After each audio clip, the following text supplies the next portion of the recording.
Muy bien, compañeros. Entonces, bienvenidos. Espero que de los que estén aquí presentes en esta segunda parte no hayan tenido inconvenientes con la presentación del parcial. Si alguien de pronto tuvo inconveniente, por favor me lo manifiesta. Puede ser por el chat para mirar qué pasó. Vamos a hablar entonces. Guillermo, ¿nos vas a Señor. decir algo? Es que tienes activado el micrófono y hizo un ruido, entonces no sé si nos piensas decir algo. No, señor. Ok, No, ya con el de nada anotado. listo.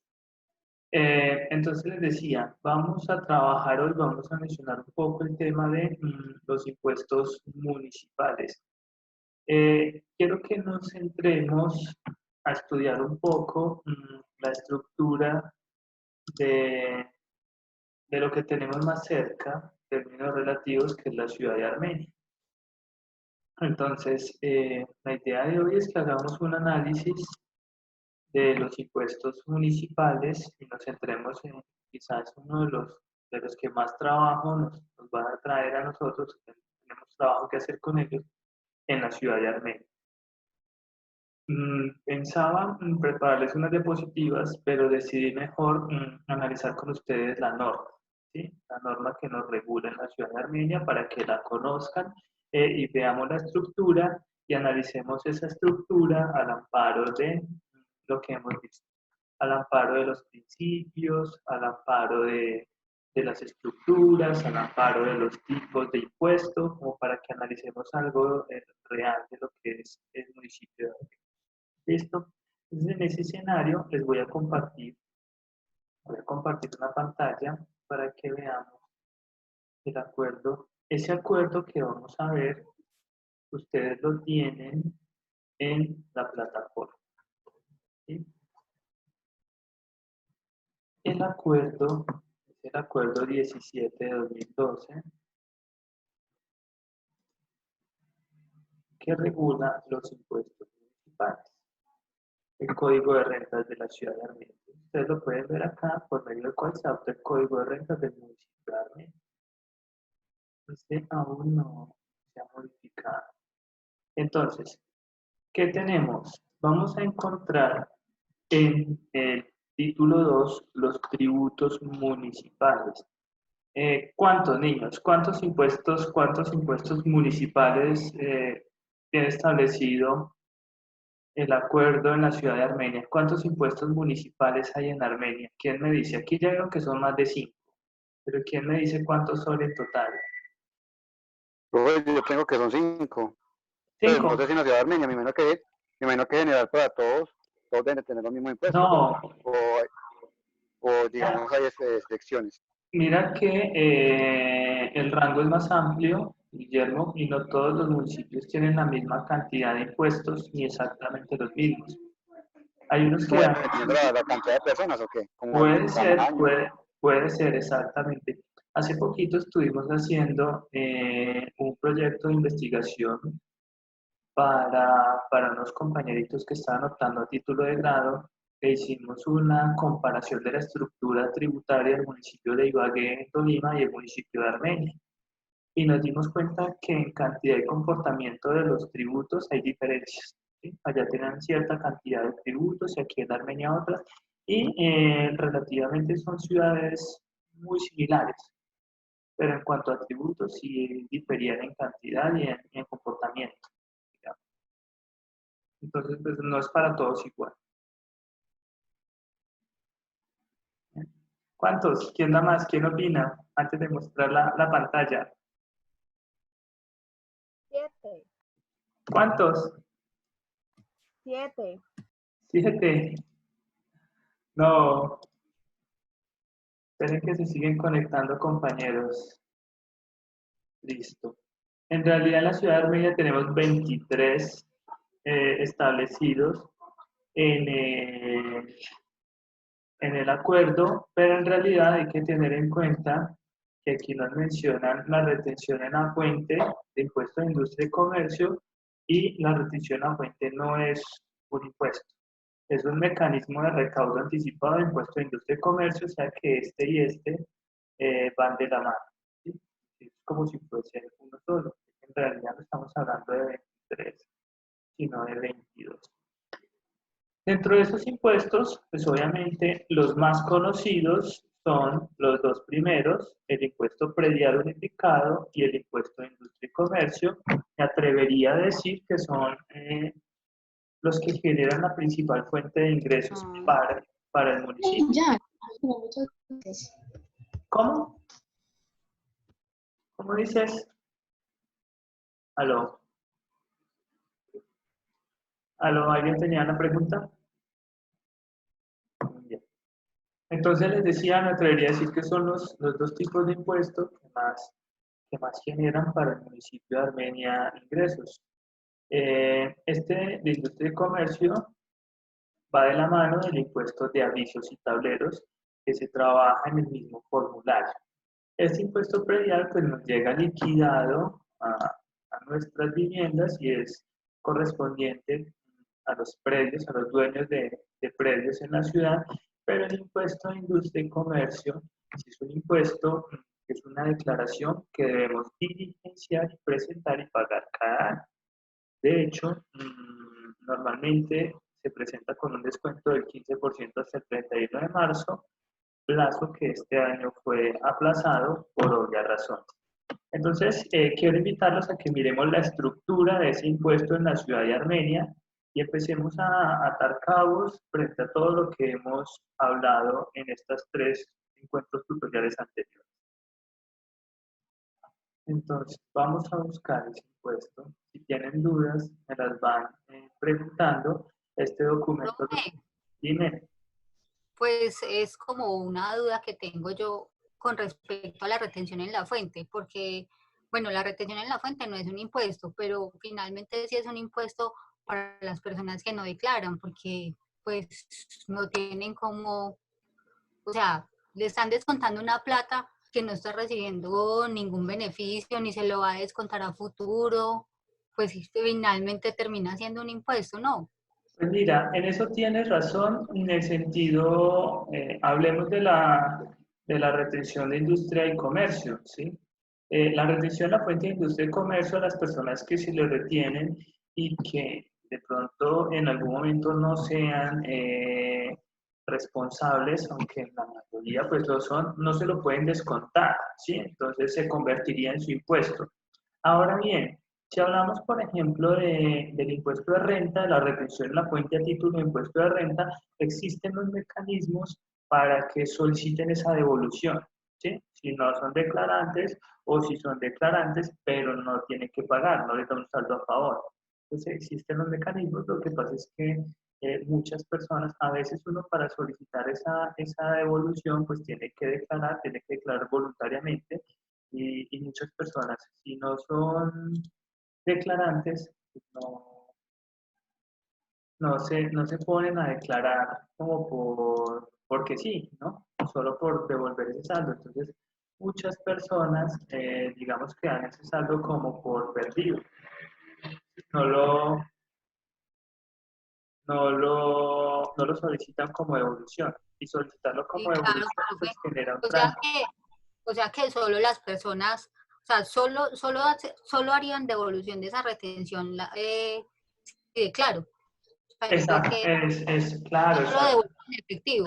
No, exacto. Sí te lo devolverían en efectivo, pero después de declarar. Es decir, para poder hacer esa devolución, debes demostrar que tienes un saldo a favor. La única forma de demostrar que tienes un saldo a favor es declarando, ¿cierto? Mediante tú puedas demostrar allí que tu renta no es suficiente para generarte un impuesto a cargo, entonces las retenciones se te van a convertir en ese saldo a favor que pueden ser susceptibles de compensarse a futuro o de solicitarlos como devolución. Entonces, claro, sin otra opción tienes que declarar.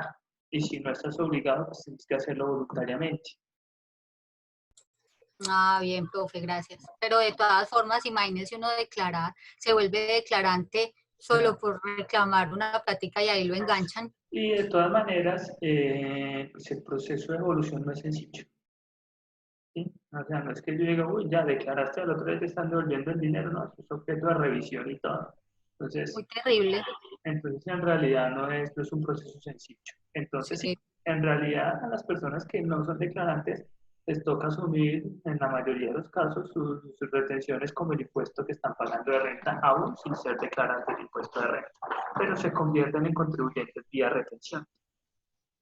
Pero sí, Ok. eso es una cosa que en un principio es un anticipo de impuesto y al final, cuando se termina el año y no tienes que declarar y no lo haces, pues ya eso se convierte, ya deja de ser un anticipo para convertirse en tu contribución, en tu pago, en tu tributo por impuesto de renta. Ah, bueno, profe, gracias por la claridad, por la aclaración. Con muchísimo gusto, ¿vale? Pues bien, niños, entonces acá tenemos, por ejemplo, me detuve aquí porque aquí están las tarifas por 1000 del impuesto predial en los diferentes estratos. Entonces, pues si eres estrato 1 vas a partir con una tarifa del 5.0, pero si eres estrato 6 tu tarifa es del 11. Según los principios que vimos, esto obedece a cuál principio. Que el estrato 1 pague el 5 y el estrato 6 pague el 11. ¿Qué principio estamos viendo representado aquí? De progresividad. El de progresividad, muy bien. Claro, fíjense que es progresivo. Se supone que si yo tengo una vivienda en un estrato 6, tengo mayor capacidad económica que si soy propietario de una vivienda en un estrato 1, ¿no? Entonces, en consecuencia, yo aporto más, pero progresivo. La tarifa es mayor, ¿sí? No es proporcional, no, es progresivo. La tarifa es mayor. A medida que mi capacidad de pago aumenta, pues aumenta mi impuesto tanto en valores absolutos como relativos. Pago más en dinero y pago más en tarifa. Acá vemos que entonces la tarifa más bajita vendría siendo este 4 por 1000 de los pequeños agropecuarios rurales y la más alta, ¿cuál sería? Los lotes urbanizados no construidos o edificados con área superior a 100 metros cuadrados. Un lote baldío en el centro de la ciudad no edificado te va a generar una tarifa de 33 por 1000. Perfecto. Eso era lo que quería que viéramos de impuesto predial para que viéramos que es progresivo. Es un impuesto que es progresivo. ¿Y por qué, jefe, profe, los rurales no agropecuarios tienen un 16%? Esa sería la más alta, ¿no? Espérate, me devuelvo.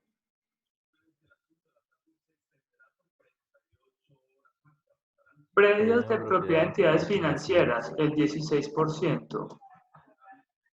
Sí, y los predios rurales no agropecuarios también tienen un 16%. Ok.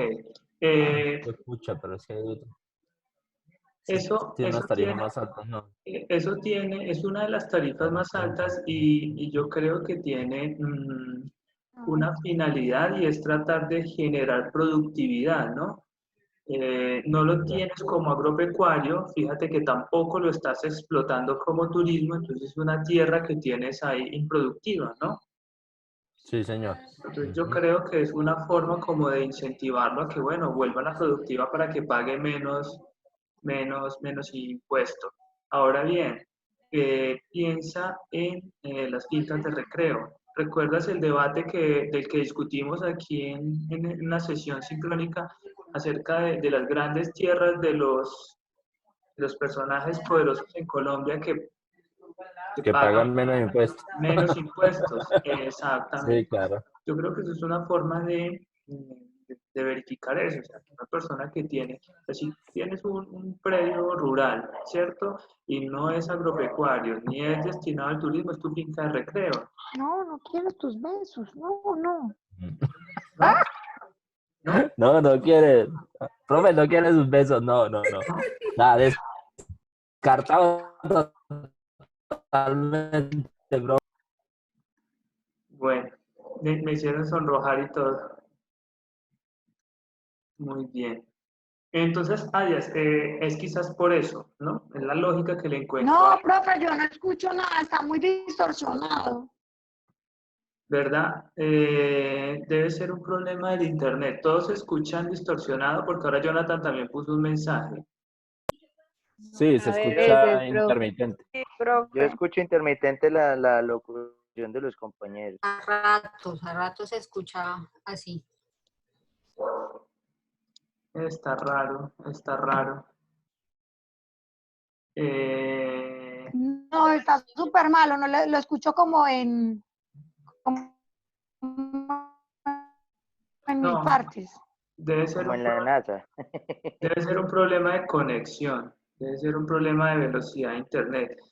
Eh, no sé qué podemos hacer ahí para solucionarlo. Aún me escuchas así mal, Lina, aún me escuchas mal. Profe, ahí, vuelva a hablar ahí. Ahí, ¿qué tal me escuchas ahí? Así como entrecortado, como si hablara así pausado. ¿Qué problema? ¿Qué hacemos para solucionar este tema? Profe, Pero pero es en el este momento internet, se le escucha bien. porque aquí yo lo escucho bien, nítido y claro. Sí, Hola, en este momento se está escuchando súper. hola. Entonces puede ser tu internet. ¿Qué tal, Lina, si continuamos con la charla y miramos la grabación, como la estoy grabando yo directamente aquí? Trata como de escucharlo, a ver si se te escucha entrecortado y luego en la grabación lo repites cuando le suba el video, como para que retome los temas y podamos continuar, ¿te parece?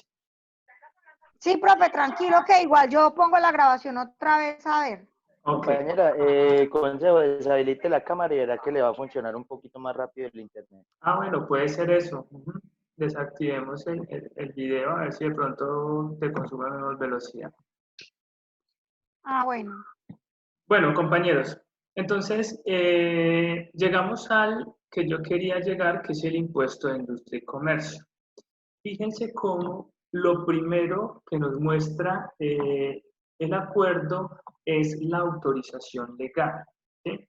Es lo primero que nos dice. ¿Qué quiere decir esto? Que este impuesto cumple con el principio de legalidad, ¿cierto? Está autorizado por una ley de la República, que es la Ley 97 de 1913, la 48 de 1915, la 14 de 1983 y dos decretos. Entonces, miremos que es lo primero que se cura en salud. Ahora bien, lo que decíamos la vez pasada, también depende mucho de que las personas conozcan esto, ¿no? Es decir, muchas personas no conocen esto, entonces, pero el hecho de que uno desconozca la norma no quiere decir que no esté ahí, entonces sigue siendo legal el impuesto, no lo pueden cobrar porque está autorizado en la ley. Acto seguido, en el acuerdo empiezan a describirnos, a mencionarnos los elementos del impuesto. ¿Sí? Y entonces, mediante esta enunciación de los elementos del impuesto, ¿qué principio están cumpliendo? ¿Quién me dice?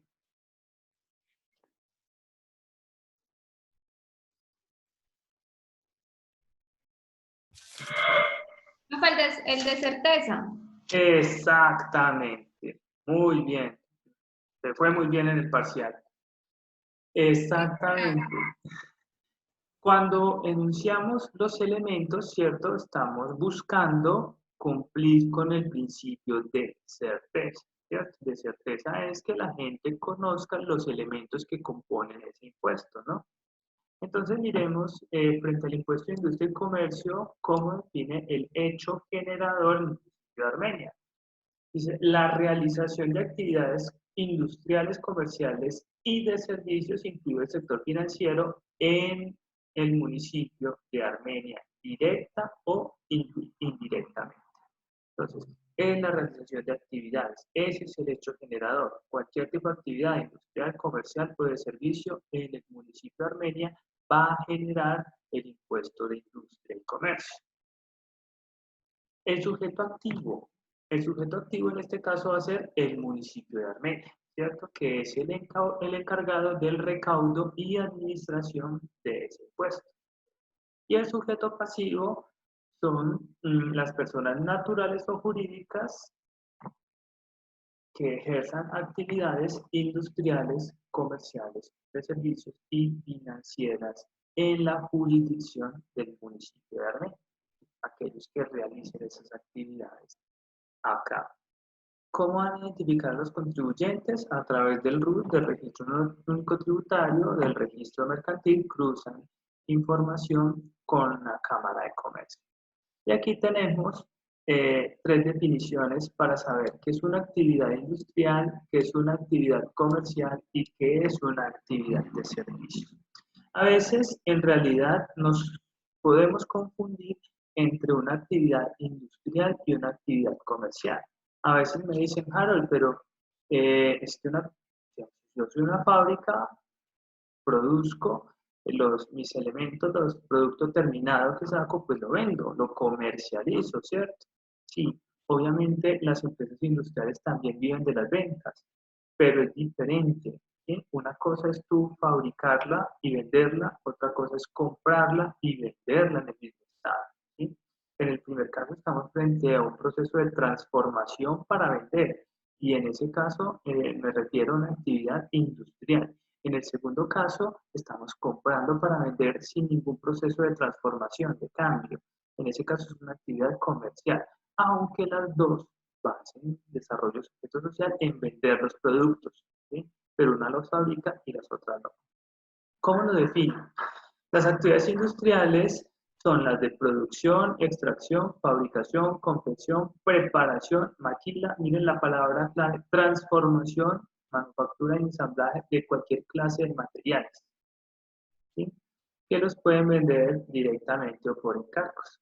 En cambio, las actividades comerciales no las definen como de aquella actividad destinada al expendio, compra-venta y distribución de bienes y mercancías. Miren que en la segunda ya no habla de transformación, ¿sí? Y por la tercera medida tenemos las actividades de servicio. ¿Cuáles son las actividades de servicio? Perfecto. El periodo gravable. Entonces, acá ya podemos deducir que es un impuesto de periodo, ¿sí? En el cual las modificaciones a la ley no pueden aplicar en el periodo que esté en curso, ¿no? Este periodo es anual o por fracción de año, ¿cierto? Pero tiene como base el año fiscal, o sea, el periodo entre el 10 minutos. El periodo entre el 1 de enero y el 31 de diciembre. Esa es la vigencia fiscal que vemos acá, ¿no? Y el impuesto se causa el último día del año gravable. Es decir, lo que causes este año, en el 2020, lo vas a causar el 31 de diciembre, es el impuesto del 2020, pero lo vas a pagar en el 2021. Muy importante, ¿cuál es la base gravable? La base gravable van a ser los ingresos brutos mensuales. Entonces, este es un impuesto que grava los ingresos de los contribuyentes, ¿sí? Es decir, las ventas, grava las ventas durante el año. Expresado en moneda nacional y tiene algunas excepciones. ¿Cuáles son las excepciones? Las devoluciones, los ingresos provenientes de la enajenación de activos fijos, el valor de los ingresos recaudados por productos cuyo precio está regulado por el Estado, el monto de los subsidios percibidos, los ingresos provenientes de las exportaciones, es decir, si yo vendo el producto al exterior, si yo lo exporto o así sea a una zona franca, ese producto va a ser considerado exportado, no va a generar impuesto de industria y comercio. También hay unos valores excluidos, es decir, conocemos la diferencia conceptual entre exento y excluido, ¿no? El excluido es que está por fuera del universo de lo grabado. Entonces, ¿qué está excluido? Miren, esto es muy chévere, es la producción primaria agrícola, sin que eso constituya un proceso de fabricación de industria. Entonces, digamos que esto lo que apremia es al agricultor pequeño, ¿sí? Que no tiene como una empresa montada.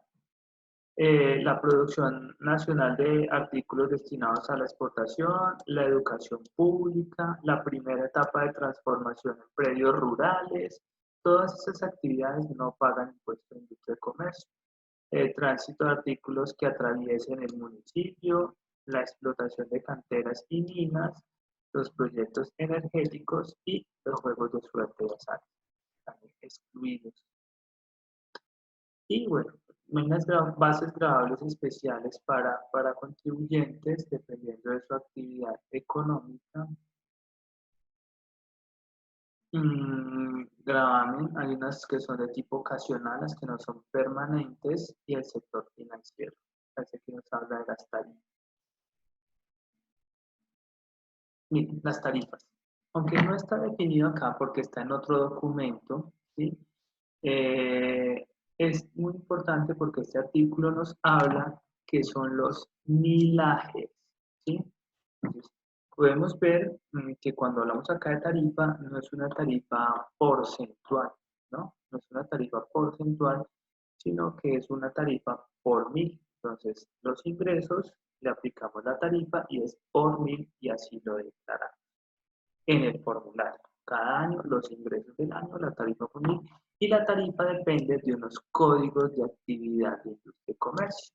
Es decir, no todas las actividades tienen la misma tarifa. Dependiendo de la actividad que realices, así son las tarifas. Cuando tienes varias actividades, entonces las puedes catalogar desde la actividad principal hacia abajo y vas a ir pagando con las tarifas de cada actividad. Y ya que sigue la retención en la cuenta. Quiero mostrarles, el documento lo tienen en la plataforma para que lo lean, pero quiero mostrarles es la otra parte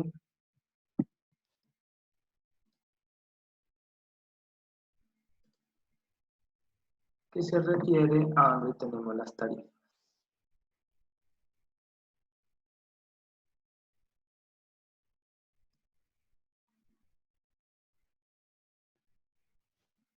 Aquí hay un documento que es la resolución.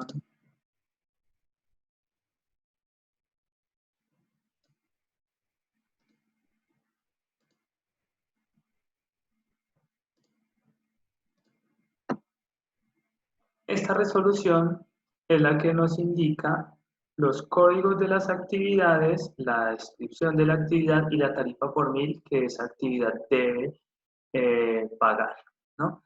Entonces, si ustedes miran, esta tablita viene discriminada primero por actividades industriales, que son las que empiezan por 100, luego por actividades de comercio, que son las que empiezan por 200, y después tenemos las actividades de servicios, que son las que empiezan por 300. ¿Sí? Por último, nos habla del sector financiero y compañías de seguro. Entonces, para que miremos este caso, por ejemplo, dentro de las actividades de comercio, están viendo la tablita que les digo, ¿cierto? Sí. Sí, señor. Sí, profe. Ok, perfecto. Dentro de las actividades de comercio, entonces podemos ver que aunque está discriminado, pues en realidad relacionan las actividades en solo 9 códigos. Entonces digamos que logran agrupar una gran cantidad de comercio dependiendo de la actividad. Entonces, nos hablan de productos alimenticios y bebidas no alcohólicas, comercio de bebidas alcohólicas, tabaco y similares, comercio de productos no alimenticios, comerciales de compra y venta con pacto de retroventa, esas son las compraventas, ¿no? Que llamamos compraventas, comercio de vehículos, comercio de repuestos, comercio de combustibles y derivados del petróleo, comercio de otros combustibles, tiendas y graneros. Pero miren que no son muchas. Lo importante es identificar dentro de estas a qué ramo de la actividad de comercio pertenece la empresa a la que le vayamos a elaborar la declaración de industria y comercio. Lo mismo pasa con la actividad industrial, ¿no? Tenemos producción, fabricación, preparación o transformación de productos alimenticios y bebidas no alcohólicas, producción, maquila o transformación de bebidas alcohólicas, producción, extracción, fabricación, preparación de productos no alimenticios, generación y producción de energía y la industria de la construcción. Entonces, diremos que dentro de la actividad industrial hay menos opciones. Profe, Dime. una pregunta, profe. ¿Puede que una empresa tenga varias actividades comerciales, por decirlo así, ahí cómo aplicaría a la principal. Un ejemplo, una empresa se dedica a la reparación de vehículos y también se dedica a la venta o a distribución de autopartes. ¿Ahí se le aplicaría a las dos o a la principal o cómo funciona, profe? Las dos, Jorge. Ya te explico de qué forma funciona. Y una vez vamos mirando, aprendiendo más acerca del formulario que vamos a hacer, les voy a ir contando. El formulario de Industria y Comercio anteriormente era un formulario que estaba a discreción de cada municipio. Es decir, cada municipio tenía su formulario y entonces se presentaba esta declaración de acuerdo a los requerimientos del municipio. Pero de un tiempo para acá, el gobierno decidió unificar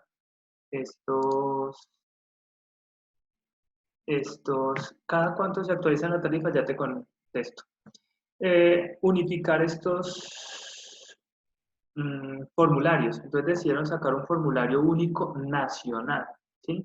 Y con base en ese formulario, ya todos los municipios presentan el mismo con algunas variaciones que vamos a ver en el formulario. Sara, ¿cada cuánto se actualizan? Cada que un gobierno municipal decide, se ponga de acuerdo con su consejo municipal y decida actualizar o modificar el acuerdo. No hay una periodicidad específica, es cada que haya un acuerdo de voluntades entre el consejo y el alcalde. Niños, nos queda menos de un minuto para terminar esta sesión. Los voy a invitar a que nos conectemos otros 10 minutos para que terminemos de redondear este tema. ¿Listo? Listo, profe. Vale, entonces voy a cerrar la sesión y nos vemos en un par de minutos. Segundos, digo yo.